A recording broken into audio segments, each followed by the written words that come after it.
Good afternoon, everyone. Welcome to our luncheon series put together by City Club and the Idaho Falls Chamber and the Idaho Falls Realtors. This has been our way this campaign season to try to give you an opportunity to learn who your candidates are. It's so different because normally City Club has a lunch. Sometimes it's a big one, that we'll have in the Benyon Hall or whatever, but can't do that this year, right? So here we are with our sheriff's race, and as we have in the past weeks, we're all sitting a good 6 to 8 feet apart from each other. To my left is Tim Downs. He is with the police department, and he is running for sheriff, so he is way off, about 6 to 8 feet to my left. To my corner front right is Sam Hulse, who is also running for sheriff. He is with the sheriff's department right now. And then to my right and back is Mike Dickson. Everybody has their own camera. Everybody has to talk into their own camera. So we'll be the first to admit it's not ideal, but we will also say that normally when we have a City Club luncheon, we get maybe 100 people, at the luncheon if it's a good turnout. And we've had as many as 3,000 people watch some of these debates online. That's fabulous. That's for you to get educated about your candidates so you'll be a smart voter. So this is working, even though we don't really like it, but that's just the way it is. So once again, just so you know, our 3 candidates for sheriff in Bonneville County, Paul Wild is retiring. So Sam Hulse and Tim Downs and Mike Dickson, these are the guys that are running. Our thanks to IE Productions for allowing us to do this in their studio for these last couple times. The format is just the same. Everybody gets to have a 3-minute intro where they let you know a little bit about themselves. Then we have questions and answers. The questions are provided by the realtors and the chamber and the City Club members, and then I'll always throw in a few follow-ups if I think it needs more clarification. And so 3 minutes each for that, then question and answer with 1 minute to respond, and then 3-minute conclusions when we get really close to 1 o'clock. So get your sandwich, get your cup of coffee, your pop, your glass of milk, or whatever, and join us, and let's learn a little bit about these candidates for Bonneville County Sheriff. I'm going to go left to right, and gentlemen, what we will try to do is give everybody an opportunity to speak first after a question is answered, but sometimes we do get a little mixed up because of rebuttal, so at any time I might say, whose turn is it? And just say, me, I'm first this time. And this is really relaxed. This is really comfortable. This is very casual, so don't be nervous and don't hesitate to yell out at me. And you have to yell out at me because I can't see you, so there you go. Let's start on my left then. Tim, you have 3 minutes to tell us a little bit about yourself for people that don't know you. Hello, I'm Tim Downs. I'm running for Bonneville County Sheriff. I came to Idaho by way of an adoption when I was 11 years old. I was raised on a cattle ranch out in the Mud Lake area. When I graduated high school, I joined the Air Force, where I ended up serving for 21 years, a combination of Air Force, active duty, and reserves. Retired as a master sergeant in 2009. After I retired from the Air Force, I went to work for the Southern Idaho Correctional Institution. I was there for about 6-8 months before I got hired on here with the local police department. During that time, managed to get married, raise 3 kids, all of who attended Bonneville County schools. My current job at the local PD, I'm the lieutenant over the Professional Standards and Logistics Bureau. It's kind of a fancy name for the catch-all for everything. We do budgets on equipment, internal affairs investigations, training, animal control, all those kind of things. Also during my career there, I've been a field training officer, a school resource officer, a detective, and a patrol sergeant. During my time, I thought it was important to get an education, and lucky for me, the military provided the means for me to do that. So along my journeys, I managed to pick up an associate's degree, a bachelor's degree, and finally a master's degree in management and leadership. As I said before, I'm a resident of Bonneville County, have been for 25 plus years, and plan to be for, if I stick around long enough, another 25 years. Thank you. Thank you, Tim. Sam? I'm Sam Hulse, and I'm running for sheriff of Bonneville County. I'm a 5th-generation Idahoan. My entire career as a peace officer, I've worked for a sheriff's office. I have 27 years of experience as a peace officer in Idaho, 21 of those years with Bonneville County. My wife, Michelle, and I have been married for 29 years, and we have 4 sons, 3 granddaughters, and 1 grandson. And we love the life that we're able to live here in Idaho. I have served Bonneville County as a patrol deputy, narcotics detective, sergeant, lieutenant, and captain. I'm currently serving as the captain of the law enforcement operations and as Sheriff Wild's chief deputy. I'm directly responsible for $11 million of the $25 million budget for the county sheriff's office. As captain, I've had the opportunity to work with a great team in the sheriff's office, with community partners as well, and develop innovative programs. Some of the programs that I've been involved in that I'm particularly proud of there is the Region 7 Crisis Intervention Team and the Behavioral Health Crisis Center of East Idaho.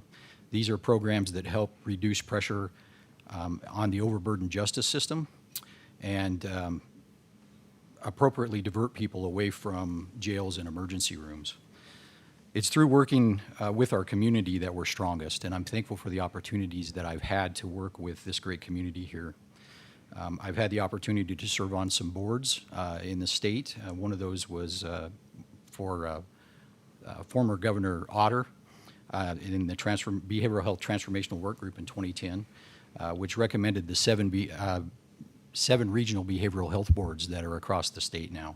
And I serve as a chair on one of those boards for Region 7. I'm also currently serving as a commissioner on the Idaho Public Safety Communications Commission, and that works on the interoperability of radio systems across the state.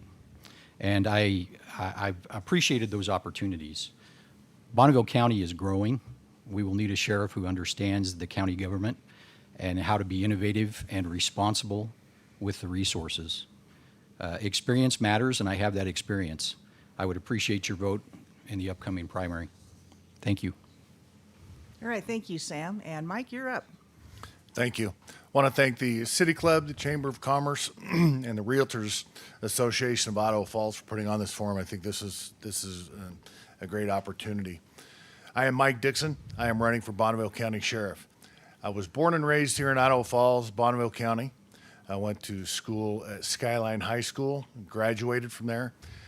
Went to Ricks College where I received an associate's degree. After I received that, I went down to Weber State University in Ogden, Utah, where I got a criminal justice degree, a bachelor's degree in criminal justice, and a minor in psychology. Then I came back to Idaho Falls and started working for the sheriff's office. I've been with the sheriff's office for 30 plus years. I've raised my family here. My kids are here. My grandkids are here. While I've been with the sheriff's office, I spent 15 years on patrol, 10 and a half years in undercover narcotics investigations, 4 years in general detectives, a short time as a backcountry rescue deputy, and a year as a civil deputy. I've worked in the jail. I've covered shifts for those guys up there when it's been needed. Currently, I'm a firearms instructor, where I teach firearms to our deputies. I spent 22 years on our tactical team, either as a member or a team leader. My whole career, I've done nothing but train deputies to succeed.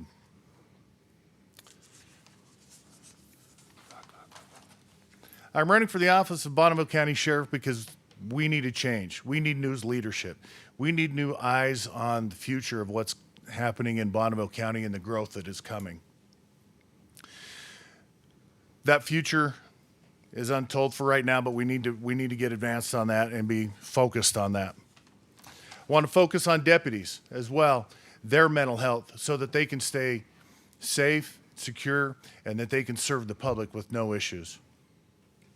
I want to develop a trust between the sheriffs, the leadership in the sheriff's office and the deputies. So if they have an issue, they can come talk to me with an open door policy, with no repercussions, and together we solve problems. I want to bring fairness and accountability to the sheriff's office. No double standards. Everybody is on the same page. I am pro-Second Amendment, anti-red flag, will not enforce anti-red flag laws. I want to fight the war on drugs, reduce drugs coming into the county. That way we alleviate the addiction. It's important that we do that. I got many other things to discuss as well. Thank you for your time.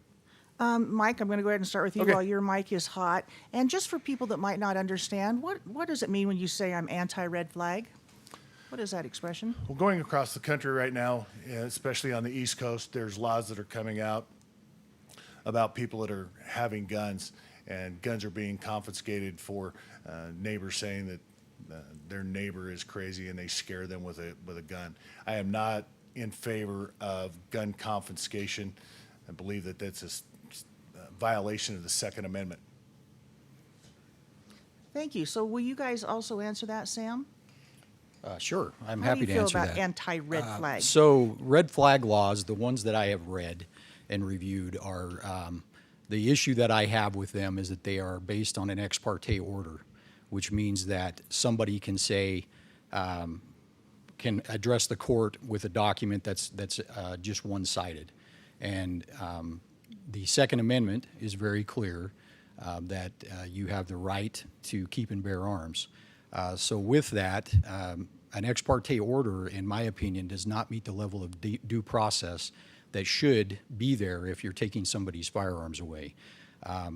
So the red flag laws to me are something that don't rise to the level of due process that's needed, and also are not needed because we already have systems in place that allow us to protect the community without those laws. All right, thanks, Sam. And Tim?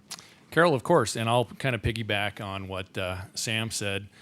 Most of the red flag laws, if not all of them, there's a lack of due process there, and that's definitely a constitutional violation, in my opinion. However, I will correct what Mike said. It's not just an East Coast thing. Generally looking, if you look across the map of the United States, pretty much all of your quote-unquote blue states are the ones that have enacted these type of laws. California, Washington, Oregon, and then, of course, your East Coast states. I kind of have part of my job right now is I do a lot of stuff with mental health, and there are avenues to address those issues, and willy-nilly red flag laws aren't it. Very good. Sam, you're going to be up first for this one. You're in the sheriff's office right now. What's the greatest challenge facing the office today, and how would you solve it? Well, we have unprecedented growth in our county. So with that growth in Bonneville County, we have to be very responsible with the resources that we are given. And those challenges that are coming for us are related to that growth. We have more people in the area. That demands more of our patrol teams, and it stretches our resources. So we have to be innovative in the way that we address problems. One of the things that I think is great about Bonneville County is that we address things in unique ways, and we work with partners, not just in the county, but in surrounding counties to share resources. And I think that's going to be some of the things that we need to continue to do going forward. County budgets are always strained, and we just have to be responsible with the money that we're given and find innovative ways to work towards solutions. But I would say growth is our biggest challenge. Thank you, Sam. Tim? Okay, so this is another one of the things that I kind of do where I work. Retention and recruitment. Hopefully you're not going to end up asking a COVID question later, but this kind of goes right along. Oh, I will. I figured. Well, anytime we have a big downturn in the economy, enlistments in the military go up, and we end up having more quality candidates apply for law enforcement positions because, as we can pretty much all agree, when things go south, those in law enforcement profession are pretty secure in their jobs. So it would be my goal to take the current crisis that we're dealing with and be able to turn that around at the end of this, and hopefully somewhere in the next 6 to 18 months have a lot of quality applicants so we can ensure we get the people on the street that we need. Thank you, Mike. I think there's probably more than one challenge in the sheriff's office currently. Retention is one. We are losing deputies. When we lose deputies, we lose experience that we never gain back. It costs us money. We can get the money back. We lose that money, but that money is filtered back in through taxpayer dollars and a budget. But once we lose the experience, we don't gain that experience back. I believe the other issue that we have in the sheriff's office is trust and accountability. so that the guys, if they have an issue, they can feel that they can come to the administration, whether it's a personal issue or want to solve a problem with the sheriff's office, and they can openly talk to them without having repercussions. I believe that that's important. You hear what's going on with your people from inside that office and work with them to solve problems and come up with an issue or solve the problem to the issue. Okay, Mike, you're up first. Or no, Tim, you're up first this time. And at any time, if I'm wrong on that, you guys holler right out. You sort of brought up the COVID thing. You said the word, the C word. So let me ask you this. Sean Hannity surprised me last night when he was upset with the protesters in Michigan that all showed up with their long guns. They looked like assault rifles. I don't know anything about guns, couldn't tell you what they were. But he said nobody heard your message about reopening the economy because all they saw was there could be a problem. What did you think about that? Tim, did you happen to see the protests in Michigan? And I mean, those guys were decked out to the hilt with armor. I didn't, and I'm a pro Second Amendment guy too, but this is bigger than that.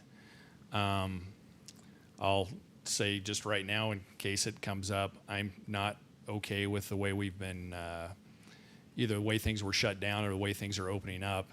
But everybody has a right to peacefully protest, but at some point it would be nice if the other side kind of saw the point of view from the law enforcement professional. Most of us, it's our job. We're to enforce those, those orders. But we kind of take a little bit different spin on it here.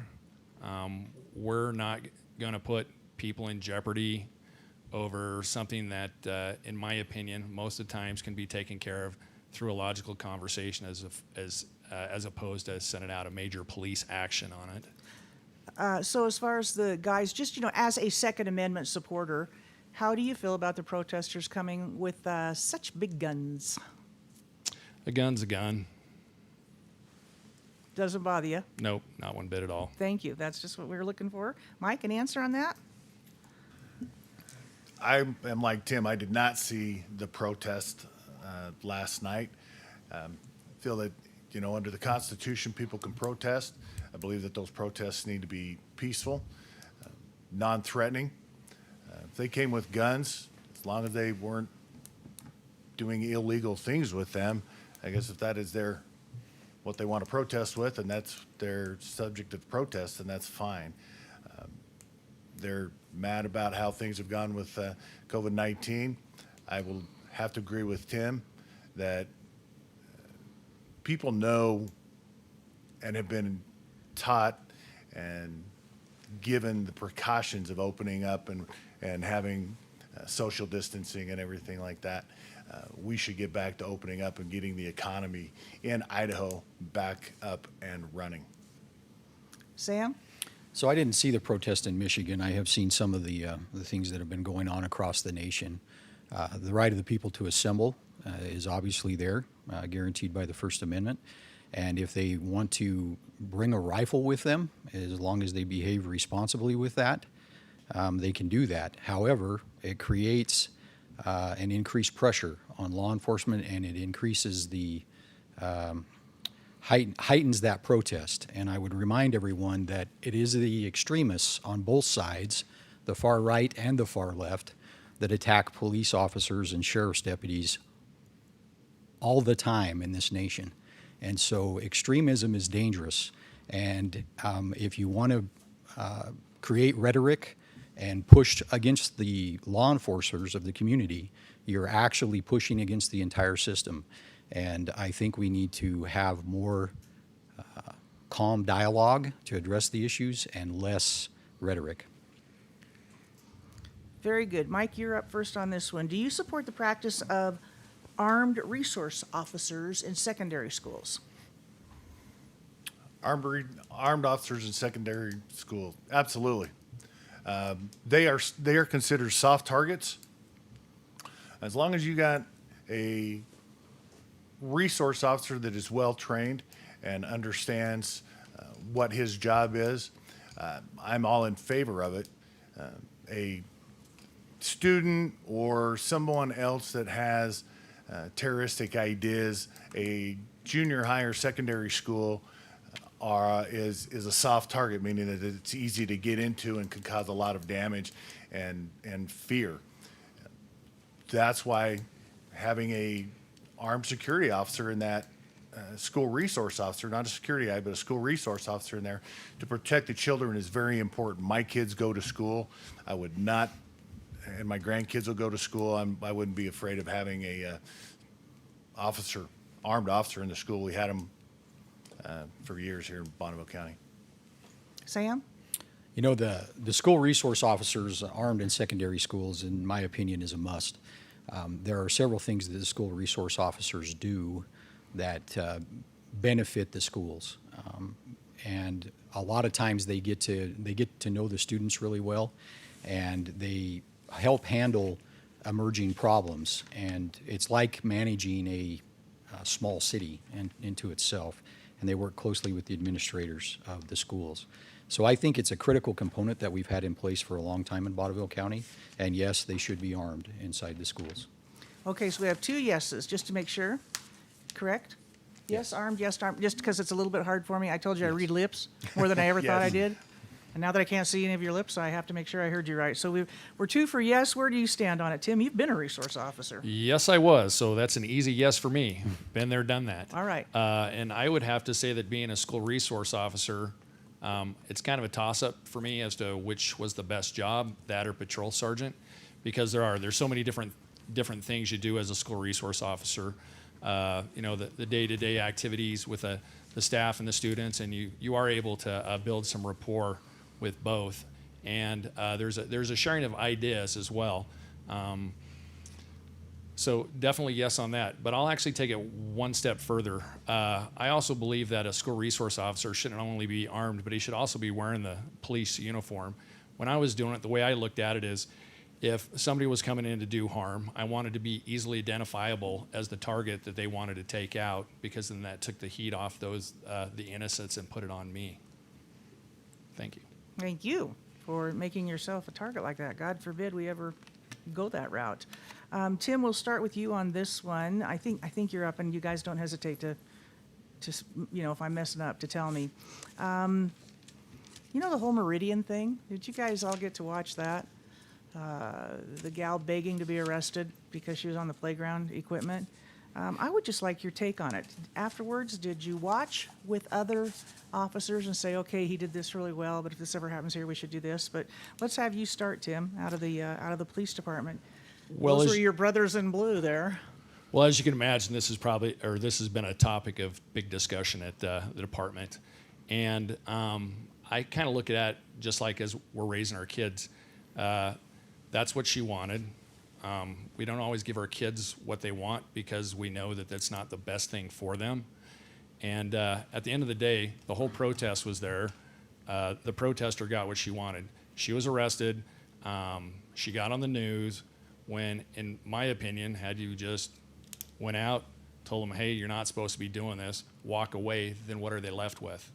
Nothing. They don't make the news. There's no big headline.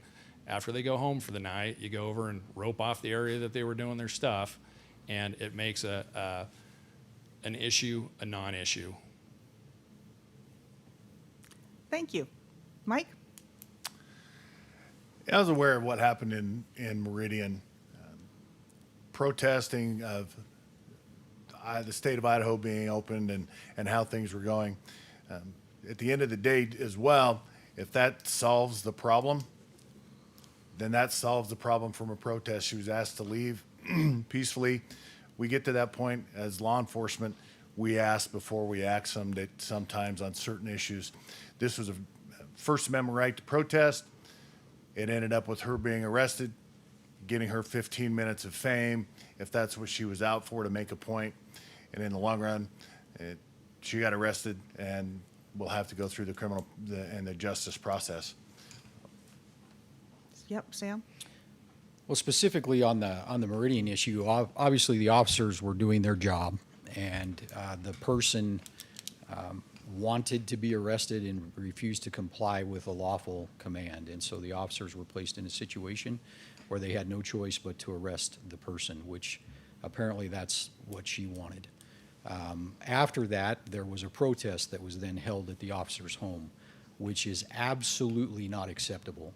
They came to the officer's home, they stood outside the officer's home and created a situation where there had to be additional officers tied up to protect that home and to make sure that everything was okay there. Targeting our law enforcement in our nation is not acceptable. It's happening now, it's happening almost daily. And it comes from extremists that do those kind of things. And the people need to be cautious and watch that, because that's attacking our system at the heart of it. Thank you. Anybody have anything to add on that? I thought it was such an important example, just like in a nutshell of how things can go real bad real fast. I I'd would like be to- willing to give a little bit more time on this topic if anybody needs to add anything. Yeah, I'd like to chip in a little bit. Sam brought up a good point. My biggest issue with this whole thing was the protesters showing up at the officer's house at the end of the day. He's just doing his job. They're just doing his job. That might not have been my approach, but in a nutshell, that was just wrong. Anybody else want to add anything? We're good? Next topic. Let's see. Mike, is it your turn to go first? Sure. Okay. We've talked about resource officers. How do you feel about teachers having guns in schools in Bonneville County? Good question. I think that responsible teachers that get training would be an asset as well to the school process in a active gunman situation in a school. Give them the training. I teach enhanced concealed weapons classes and have had teachers in classes, and they're getting the experience and the training so that they have it for their personal use. But if they can get it into the school, that'd be great. That gives us an extra gun in the school with the assistance of the school resource officer, being out in the front line. If something goes bad and there's an entry into a school, into the classroom, that teacher is there as the last stance to protect those kids. I've talked to school teachers that have the same attitude as law enforcement officers that say, we'll take the last stand to protect our children. And I give them credit for taking that stance as an educator. Sam? So I think it's a complicated issue, but I don't think that most teachers want to be police officers or deputy sheriffs. And if they want to be armed, I think that it would be good if we developed a way for them to be armed, but it is complicated. And I think it depends on how rural the school is and what resources are available to respond to the school. So it's not a cookie cutter thing, not one size fits all. And it's critical that there are coordination with the teachers, because if there is an armed teacher in that school as law enforcement responding to a shooting, we don't want to mistake them for the perpetrator and end up shooting the teacher, which could happen.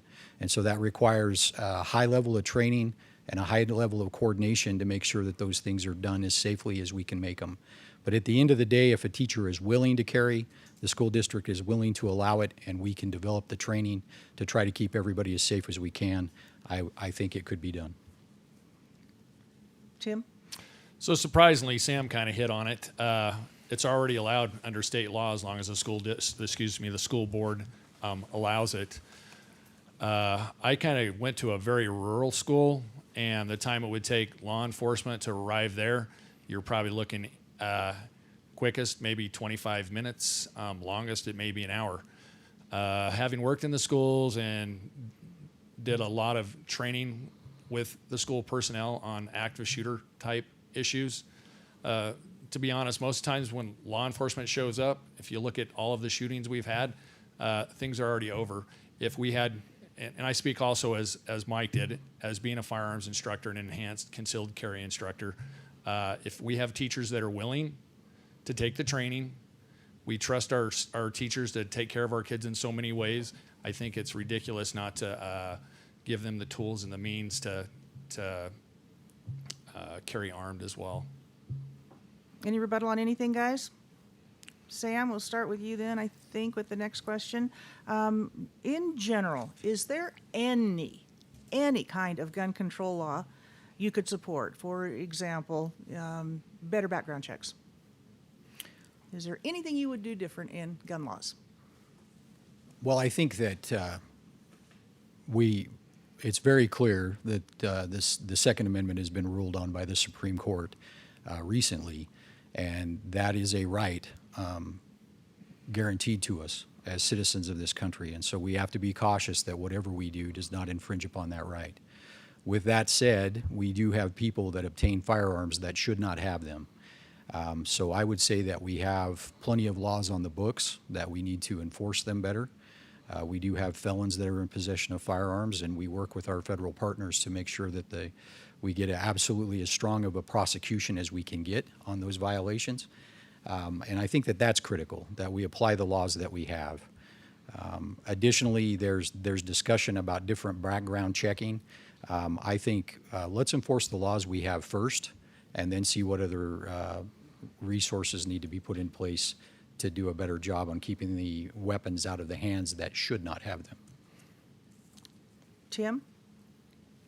So background checks, I think that's one of those things that provides a false sense of security to people, because when it boils down to it, at the end of the day, and I'm sure Mike and Sam will both agree to this, most of the people that we deal with that shouldn't have handguns, rifles, they didn't get a background check, but surprisingly enough, they have handguns.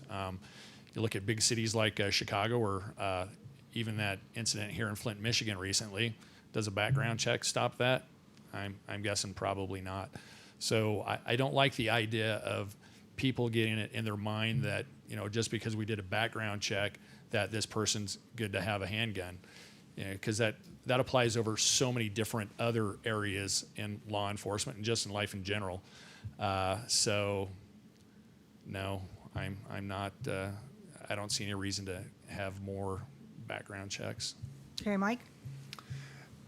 Background checks are already done by the gun shops, the gun stores, at a time that a purchase is completed. So once that's done, legal citizen gets the background checks. The ones you got to worry about are the ones that are out on the street, that the felons that have the guns, because they're not going to abide by the laws. If they get a background check, they're not going to get a background check to have a gun. They're going to steal these guns. So to enforce any gun law in that, the felons that have a gun, those laws need to be more strongly enforced instead of probation or a year in jail. They probably need to be in jail longer. Enforce it, make a point that if you're a felon, you're not going to have a gun, you're going to go to jail for it and spend a lot of time in jail for it. Legal citizens will go about it, getting back guns and getting the background checks done legally so that they can abide by the Second Amendment and the state laws on background checks. I'd like to spend some time now on the drug situation in eastern Idaho, and not, in Bonneville County, not just the drugs, but the gang activity, which we don't hear very much about. And one thing I've learned as a reporter is we try not to say a lot about them, because that's exactly what the gang members want, is the recognition. So let me ask you this, Tim. I'm going to start with you. Do we have a drug and gang problem in Bonneville County right now? So, Carol, I guess it all depends on what you consider a problem. So I'll just answer it, yes. Is it as bad as it is other places? No. Could it be better? Of course it could. As far as the gang issues go, we have enhanced penalties if you're involved in whatever criminal type thing it is, that if you're a gang member, that you get to spend more time in the jail or in the prison.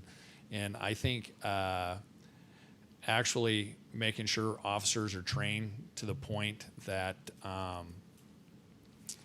we can get a successful prosecution and then go ahead and use those gang laws. And it looks like I'm about run out of time, so I'm not going to be able to touch on the drug thing. That's okay. We'll come back around to you. That's a lot to put into one question. Let's just do gangs around the circle and then drug, okay? So, Mike, gang. Gang problem in Idaho Falls? Yes, I believe we have gang problems in Bonneville County and the city of Idaho Falls. With the enhancement code, we need to get on board with the prosecutor's office to use that code to make the enhancement stick so that they get more time in jail or in prison for being a gang member and committing crimes as a gang member, and make those connections so that we get them off the street. It's important that we do that because they tend to cause plenty of problems within the county and within the city. Thank you. Sam? Yeah, we do, Carol, we do have a gang problem in Bonneville County, and we've talked, the other candidates have talked about the enhancements and everything that are available there, and there is a struggle to try to get those enhancements through the court system because of some of the wording in the enhancements and some of the things that you have to do to be able to meet that. One of the things that we've done in Bonneville County is we have developed a gang tracking system where we do track gang members, and our jail has been a critical part of that. When the individual comes into our jail, we can classify them and what gang they're involved in and track that, and that information is very valuable to us as you begin to look at what the crime pattern is with these individuals and with the gangs. And so one of the important things that we have to do is track and have knowledge on the gangs that are operating in our community. And we have that in Bonneville County. We can always improve it, and we're getting better every day at it. Thanks. Then around the circle in the same direction, Tim, do we have a drug problem in Bonneville County? Of course, we have a drug problem in Bonneville County. We've had one for the 25 plus years I've been here. I've never served in narcotics. I've got a bunch of friends that have worked in narcotics, and it's kind of cyclic, you know. This year, maybe meth is the drug of choice. Next year, it's opium. It's a never-ending cycle. However, there's some new legislation that came out that we need to go after the drug dealers, and just like if you end up overdosing on something, there's now a means to charge the people that supplied those drugs federally, where they end up getting enhanced sentences because they caused a death. So there's all of those things that we need to look at doing as far as the drug problem. Rehabilitation on the drug users, that's the way to go, and cracking down hard on those that are doing it. Mike? Do we have a drug problem in Bonneville County? Absolutely. We need to go after those. I know that I spent 10 and a half years in narcotics, and I know the late hours that I worked, going on search warrants, drug purchases, surveillances. Since that time, we have slowed down in the drug fight. More drugs have come into Bonneville County, meth, opioids, and marijuana. We need to fight that. We need to go after that battle, because if we don't fight the battle, then the addiction and the usage are going to affect families that don't need it. I saw that plenty of times in narcotics when I was there, that families were affected by illegal drugs in Bonneville County. Just talked to a family just a couple days ago, actually about a week ago, that their son got wrapped up into illegal drugs and what it's done to their family. Do we need to fight that drug war here in Bonneville County? Absolutely. I will take that charge and go forward with it. And I'll stay with you, Mike, and then go around. Is the current administration doing enough? Do we just stay on the course we're on and it's the best course? Or would you, as sheriff, change something? No, I do not think that our current sheriff's office is doing enough. Excuse me. We need to fight that war, put more time and effort into that. Like I said, I know I would not stay that course. That course would be changed. We would redesign, regroup, and move forward with drug investigations in Bonneville County, teaming up with the city of Idaho Falls. When I was there, we also teamed up with Tri-County Sheriff's Association and worked together with them. I'm not sure that is working as well as it did in the past, but I do think that we've taken a step back. I know that deputies had mentioned when I was in narcotics that we used to go all night, 2 and 3 in the morning, having traffic stops done and doing search warrants. They said they haven't seen that in years. I think we've fallen behind on that. I don't think it's become a priority. That will be a priority with me, fighting the drug war in Bonneville County. Sam? Need a rebuttal. Just to rebut that, the sheriff's office, I would point anybody to the data on the arrests related to drug crimes. They are up, and consistently, this is a serious issue in Bonneville County. The drugs are a serious problem. There are a couple things that I think need to be made clear. Number one, Bonneville County has not lessened its enforcement of the drug crimes. Number two, you're not going to arrest your way out of this problem. There needs to be better coordination on treatment resources and addiction recovery and a lot of those things that happen. Arrest is a part of it, but we also have to be coordinating with other resources. Tim? Thanks. So I need to actually rebut the drugs are on the rise. The recent statistics I got from our statistics personnel show that drug and drug-related arrests are down 12%.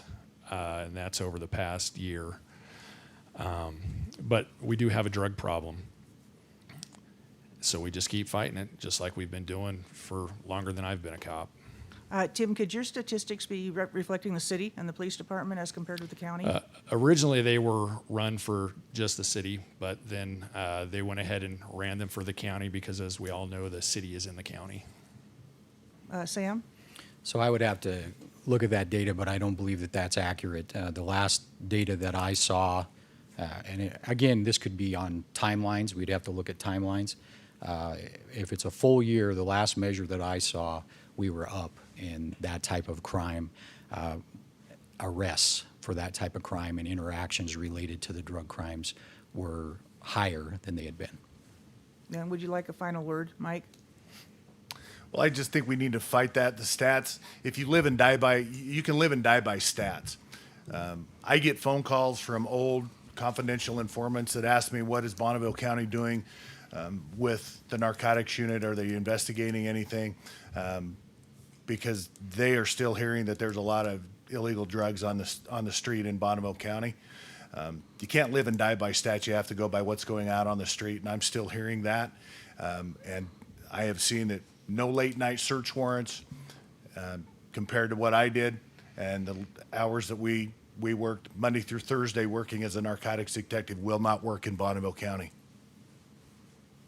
You guys are close to, on some of your issues, the mental health, which is, also a problem, which can be slightly brought on by drugs. But where we got the new facility here, and we were the first one to open, and now they have one in Pocatello. Sam, I'll start with you. Are we there? Are we okay now in the dealing with the mental health department? So the guys that are picked up aren't necessarily put in a jail cell, which doesn't help? So we have, this is a big national problem, and Bonneville County is a part of it. We have huge issues with substance use and mental illness. And we know from statistically 80% of the time, those two things are related. Or a co-occurring disorder where you have substance use and mental illness combined. We know that arresting is important. You have to get people into the system, but so is treatment. We have to have pathways for people to heal. The crisis center is a pathway for us to take individuals that normally would have wound up in an emergency room or possibly in the jail for a short period of time, and we can divert them towards treatment resources. That is of huge value, but it's also putting your finger in a failing dike because there are huge issues system-wide on how we deal with those issues as a nation. But Bonneville County is doing some of the right things, yes. Tim? Okay, so I know we all hate lies, damn lies, and statistics, but on this one, mental health calls for my agency are up 19%. It is a big issue. The Crisis Center, they've been a very helpful tool because, there's only so many things that law enforcement can do as far as mental health goes. Essentially what the state statute says is if you find somebody that's dealing with an issue, you need to take them to a treatment center. The Crisis Center, for all intents and purposes, is a place for maybe not those that are to the level where you can actually put somebody in protective custody and take them for treatment. So it's always been a great help. But from from what we do in the police department is we make sure that our people get training in how to deal with the mentally ill, as well to how to resolve their own issues. And if we get a chance, we can go into that a little bit later. So out of all the issues that we've talked about, Mike, if you're sheriff, number one, what are you going to attack first? Attack first. In Or dealing build with up, what? or build up, or continue, or add to, or, when you get in there, what's going to be your pet project? Well, one of the first things that I want to do is I want to build trust with the deputies. There's some lack of trust right now. They don't feel that the administration has their back. I want to break that down so that they feel that they're on the same term with me. Bring back some fairness, a career path for deputies, and open communication is what I want to start off with. But it's a broad subject as you go forth as doing this as well, but also being fiscally responsible with taxpayer money, buying only the needs, not the wants. That's important. That taxpayer's money is my money. That since I've lived in Bonneville County, I've paid Bonneville County taxes. Spend that money wisely. And Mike, I've gotten a kind of a feeling along the last hour that you do see some faults with the current administration, with the way things are being run. Yes, I do. I think, like I said before, I think that a lot of guys don't come to work, or they come to work, but they're scared to come to work because of issues that have gone through the sheriff's office in the past with headhunting, and some unfairness and the double standard that one guy can do this and another guy can do this, and he gets in trouble and another guy doesn't. We need accountability brought back into the sheriff's office, that everybody is on the same page and held accountable just on the same line as everybody else. We're even across the board. Doesn't matter who you are, we're even across the board. Sam? So we run a fair sheriff's office.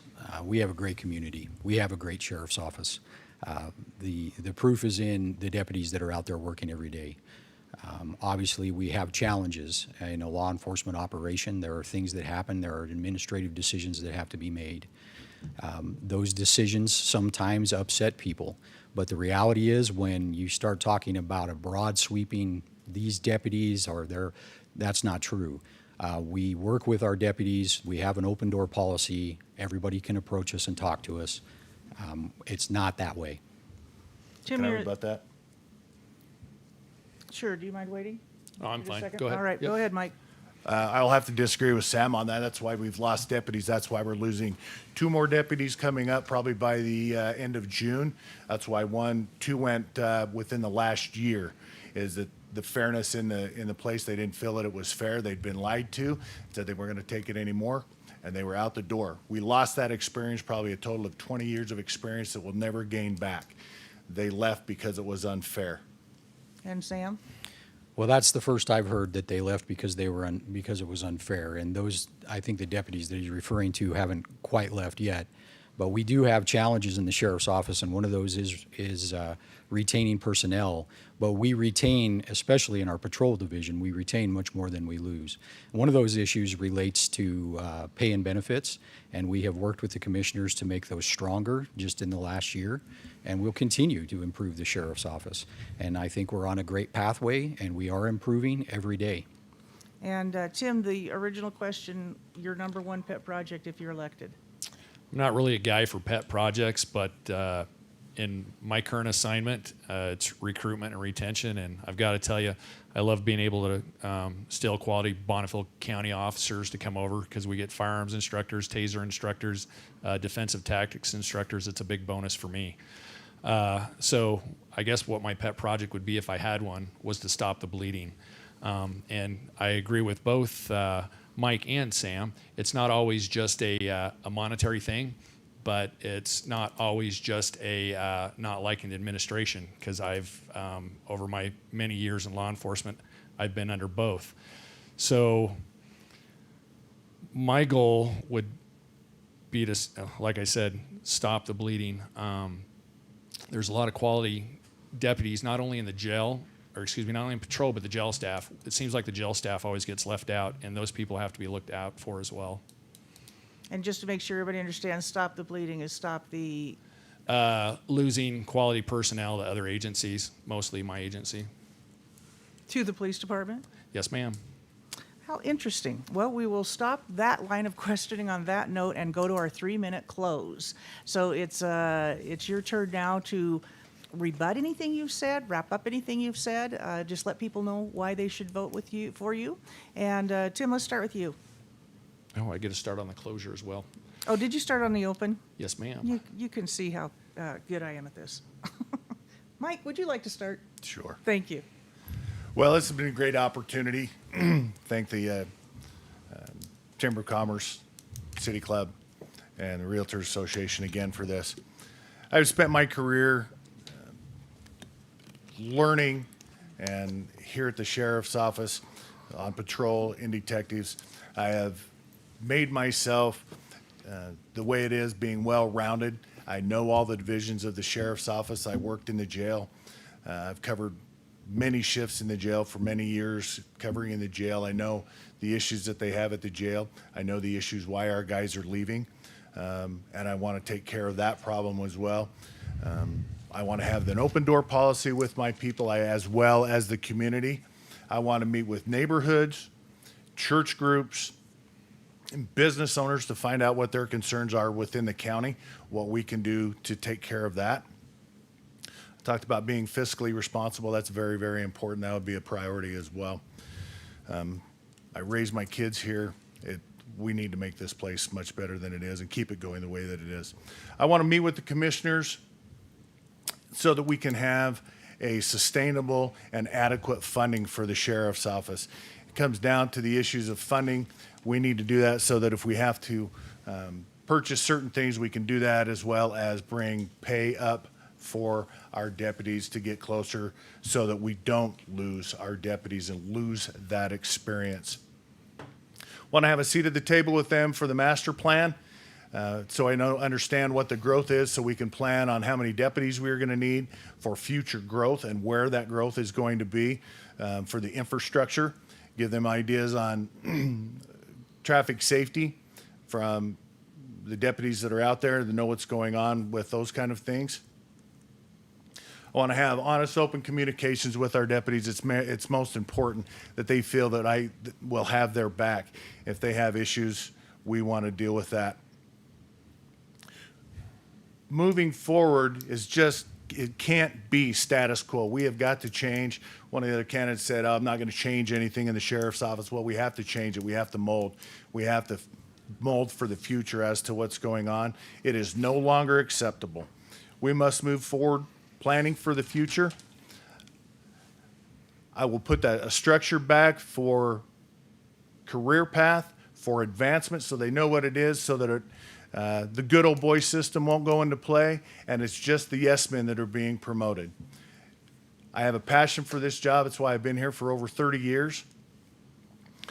Want to make Bonneville County as great as it possibly can be. I'm open and accessible to the public. That's why I asked for your vote. Mike Dickson for sheriff. Sam? Thanks, Carol. I'd like to thank everyone for the opportunity to be here today and to have this discussion. I think there's been several points gone over. The one thing I would like everyone to hear from me is, if you like your sheriff's office, if you like the service that we have provided, I'm the right candidate for you. It's not about the status quo. There will be changes. There are things coming at us that we can't even anticipate all of them. There will be changes coming, but we're going to do that in a controlled and reasonable way, not in a way that is unrealistic. This is a 200-person office, 204 to be exact, and there's a $25 million budget for that office. Experience matters. I have that administrative experience. I am the candidate here that has that administrative experience for the sheriff's office. I've been in that administration for over 11 years, helping to bring about the things that have happened in our community here. We have a great team. We have a great team of deputy sheriffs both in the jail and out on patrol that do hard work every day. We have responsible divisions that answer calls every day and do it in a productive and reasonable manner. And I am proud to be a part of them and what they've done in this community. They've done an amazing job, and they continue to this day to do an amazing job. That experience matters. I understand the funding. I understand the realities of a sheriff's office and how you work inside of it to gain your funding and how important the relationship is with the county commissioners. And there is not a bottomless well of money. We have to be innovative with the way we do things. And like it or not, want it or not, city tax bases are always going to be better than county tax bases. It's how the state is structured. And we will always fight that issue as a county. If you like your sheriff's office, vote for me. Vote for Sam Hulse for sheriff. Thank you. All right, Tim. Okay, first I'd like to start with, I think we probably all remember Sheriff Stommel. If we don't, well, just to remind everybody, he actually came from the city police department before he was the sheriff. Status quo, I don't work there, so I don't know. I don't have any axes to grind, no knives to sharpen. I would be going in with eyes wide open. One of the things that I have as far as experience that I don't feel that my two opponents do is I have what I consider a breadth of experience. I've probably served under somewhere between 15 and 20 different administrations throughout my Air Force and career here at the local PD, and sometimes there just needs to be a change. I'm a big proponent of equity theory and fairness doctrine, and essentially what that is everybody gets a word, everybody gets treated the same as far as policies, procedures, and how we deal with discipline. One of my opponents had a Facebook live session that I watched, and I agree with him. Simple math. I have 34 years in law enforcement. I have 32 years in leadership roles. I have a master's degree in management and leadership, a bachelor's degree in human resources training and development, and an associate's degree in security administration. I've also lived in Bonneville County for 25 plus years. I'm also the only one that's sitting here that knows what it feels like to raise the American flag in a foreign country. And there's something I think we're forgetting about this whole thing is we're not running to be the chief of police of the county because the sheriff's more. The sheriff's charged not only with protecting the citizens, the peaceful citizens from the criminals, but he's also the last line between the citizen and a overreaching government. So if you want a sheriff that has a backbone and is willing to stand up for the citizens of Bonneville County, I'm your candidate, Tim Downs, Bonneville County Sheriff. Thank you. Thank you. Ladies and gentlemen, that concludes our fourth debate of the Lunch In series. And maybe by the time we get to the next election, we'll all be able to be together in person again in a live audience situation. But in the meantime, I think Bonneville County can be very happy with the fact three such good candidates are taking the step forward to lead. So you're pretty lucky here that you have got good candidates to choose from. And I feel like the debate today took a little while, but I started seeing some differences in approaches, and hopefully you did too, so that it can better answer the question as to which sheriff style would be best for you.